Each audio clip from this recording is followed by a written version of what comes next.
देखिए डिवाइड कैसे करते हैं। ठीक, अब आपको ये दिख रहा है भाई 6 के टेबल में 808 आता है कि नहीं आता है, डिवाइड का मतलब ये है। अब 808 को शॉर्ट कर लो। अब बताइए 6 के टेबल में 8 आता है? 8 नहीं आता, लेकिन 6 तो आता है। कितनी बार में? 1 बार में। 6 1 दा 6, 2 बार में 12 हो जाएगा, ज़्यादा हो जाएगा। तो 1 बार में कितना आया? 6। माइनस करिए, 8 में 6 गया, 2 बचा, उतारा 0। अब 6 के टेबल में 20 आता है क्या?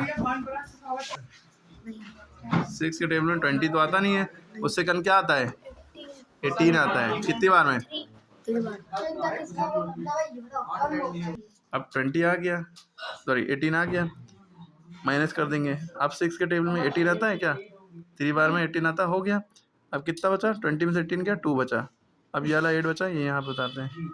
अब 6 के टेबल में 28 नहीं आता, 24 आता है। 6 4 दा 24।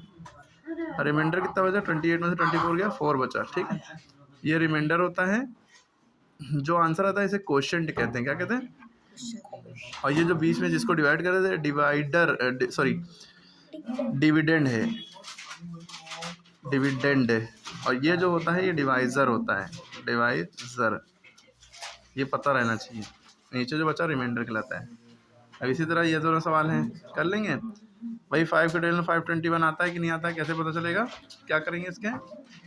हमने ये 21 को छुपा लिया। 5 के टेबल में 5 आता है, कितनी बार में? 1 बार में। 5 1 दा 5, भाई आप यूँ लिखते ना, 5 1 दा 5, 5 2 दा 10, ऐसे है। तो 5 के टेबल में 5 आता है 1 बार में, 1 यहाँ लिखते हैं। 5 1 दा 5। आंसर चाहे आप इधर भी लिख सकते हैं, चाहे ऊपर लिखिए। कट गया, कुछ नहीं बचा, उतारा 2। अब 5 के टेबल में क्या 2 आता है? ये तो छोटा है, 5 से ये छोटा है 2। अब क्या करेंगे?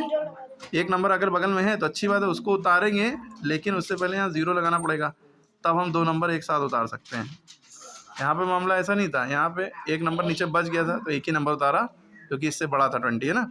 लेकिन यहाँ पे जो एक नंबर एक बार में उतारा, लेकिन वो 5 से छोटा है, जिससे डिवाइड करना है उससे छोटा है, और दूसरा नंबर उतारने के लिए यहाँ 0 बढ़ाना पड़ता है, तब हम ये वाला नंबर उतार सकते हैं। ये लॉजिक है। 5 4 दा 20, 5 5 दा 25 बड़ा हो जाता, ठीक है। 2 में 2 गया 0। अब ये आगे कुछ पता नहीं, तो ये रिमाइंडर हो गया और ये क्वोशिएंट हो गया। जो आंसर होता है वही क्वोशिएंट, जो चाचा है वही भतीजा है। ये डिविडेंड, ये डिवाइजर। अब ये अलग, ये दोनों क्वेश्चन करिए और ये सारे ही क्वेश्चन करके कमेंट में आंसर बताइए, ठीक है। जिसको डिवाइड नहीं आता उसके लिए। उसके बाद ये सारे क्वेश्चन करिए और कमेंट में सबके आंसर बताइए, ओके।